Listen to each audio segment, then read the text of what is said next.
दोस्तों, एक राज्य में एक सरल स्वभाव का एक व्यक्ति रहा करता था। उस व्यक्ति के 4 पुत्री थी। सभी पुत्री एक से बढ़कर एक सुंदर थी। एक दिन क्या हुआ कि चारों लड़कियां नदी पर नहाने के लिए गईं। तभी एक राजा घोड़े पर सवार होकर के उस नदी किनारे से जा रहा था। जाते जाते कुछ सुनकर वह कौतूहल में भर गया। वह उनकी बातों को सुनकर एक पेड़ की ओट में छुप गया। बड़ी कन्या कहने लगी, अगर मैं राजा के रसोइये से ब्याह करती तो अच्छी अच्छी चीजें खाती। वहीं अब मछली बोली कि अगर मैं मंत्री से विवाह करती तो अच्छे अच्छे कपड़े पहनती। यह सुनकर उससे छोटी बोली कि अगर मैं कोतवाल से ब्याह करती तो किसी से नहीं डरती। उन तीनों की बात सुनकर सबसे छोटी बोली कि अगर मैं राजा से विवाह करती तो राजा मुझे पटरानी बनाकर रखता, कभी दूर नहीं करता। राजा उन चारों सुंदर कन्याओं की सारी बातें सुनकर वहां से चले गए।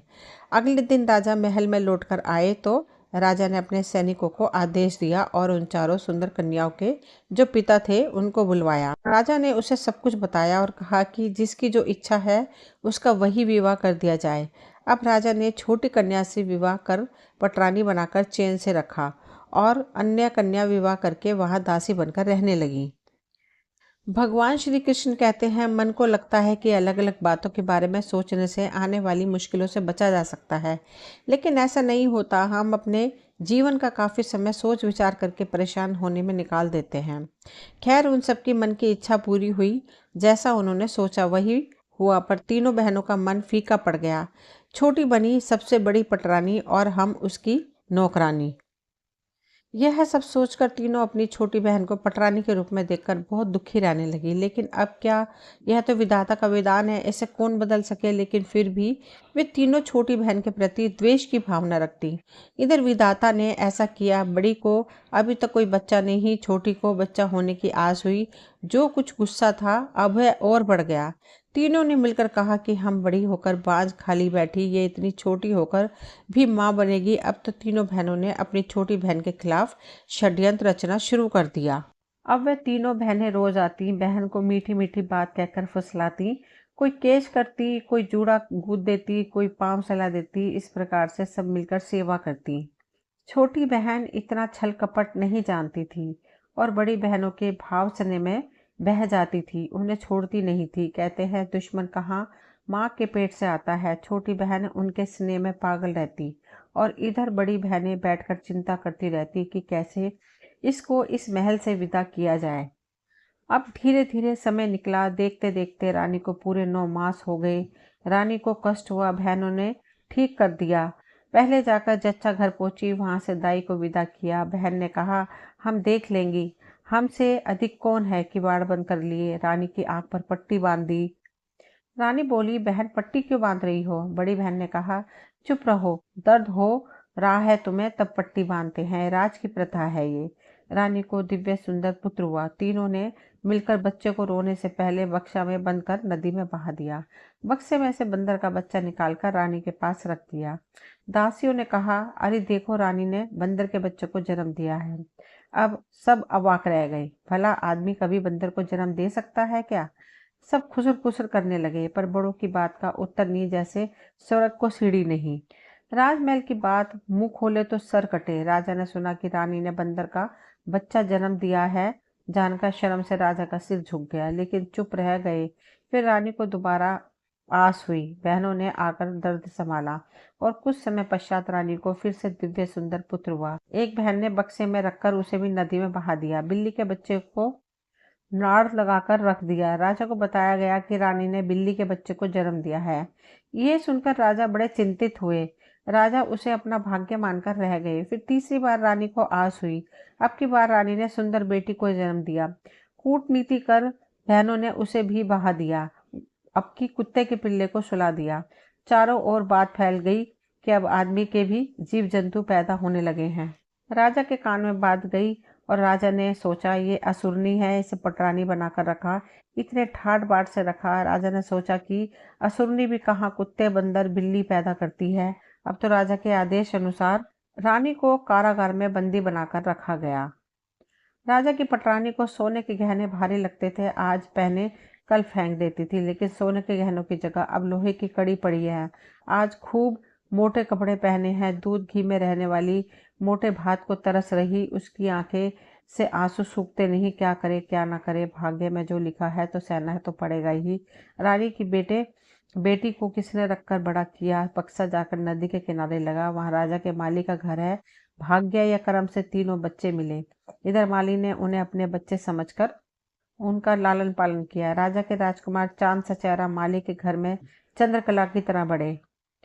तीनों भाई बहन घूमते घूमते एक पहाड़ी पर चढ़े। एक झरना बह रहा था, झरने के किनारे घना बरगद का पेड़, उसके नीचे एक ऋषि तपस्या कर रहे थे। उनकी 12 हाथ की जटा, 5 हाथ का नख, 4 हाथ की नाक, तरह तरह के फल लता खिलकर झर रहे हैं। कई जीव जंतु फिर रहे, तरह तरह की चिड़िया एक साथ। वन पक्षी ऋषि के पास बैठकर देखकर बड़े भाई को पसंद आ गया। जाकर पक्षी को पकड़ा, वह पत्थर का हो गया।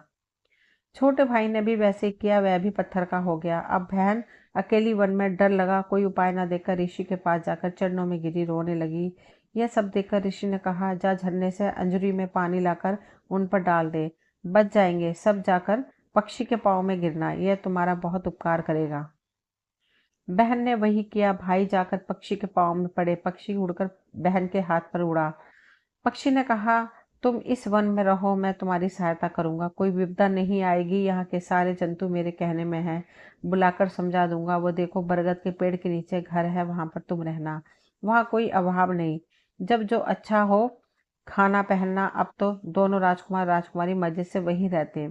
वह पक्षी उनका ध्यान रखता। बाघ सिंह सिंहार सदा घेरे रहते। पक्षी ऐसे वश में किए कि वहां बाघ सिंहार एक घाट पानी पीते, वन में फल वगैरह खाते, हंसी खुशी फिरते, बच्चों के दिन चैन से कटते। एक दिन राजा शिकार के लिए उस वन में आए।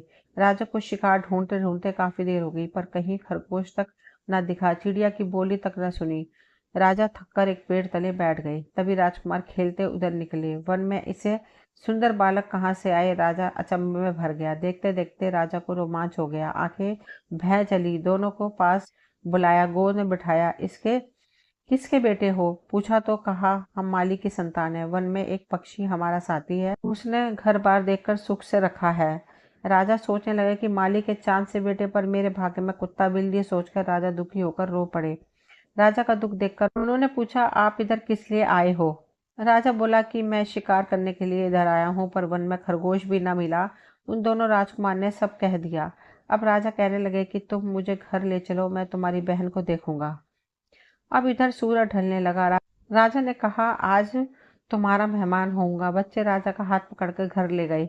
उधर बहन 6 तरकारी 9 भाजी बनाकर भाइयों की बाट जो रही थी। आज इतनी देर कहाँ कर दी। तो भाइयों ने राजा को दिखाकर सब बताया। बहन ने पानी लाकर रखा, पांव धोए, जगह ठीक कर खाने पर बुलाया। राजा वहां अद्भुत बना भोजन खाकर बोले, ऐसा स्वादिष्ट खाना कभी नहीं खाया। पक्षी ने कहा, ये कैसा पकाना। एक बार लंका के राजा ने निमंत्रण दिया, वहां माणिक मोती की तरकारी बनाई, वह चखते तो इसे हटा देते। पक्षी की बात सुन राजा हंसे। राजा ने कहा, तुमने पसंद की बात नहीं कही, भला कोई माणिक मोती की तरकारी होती है। पक्षी बोला कि जब कुत्ते बिल्ली बंदर को आदमी जन्म दे सकता है, तो माणिक मोती की तरकारी क्यों नहीं हो सकती। उस पक्षी की बात सुनकर राजा अवाक रह गया कि मेरे घर की खबर पक्षी ने जानी कैसे। इसका मतलब यह सब जानता है। अब तो राजा पक्षी के पांव पड़कर विनती करने लगा। पक्षी ने सब पोल खोल दिया। राजा अपने बेटी बेटों को लेकर घर आए।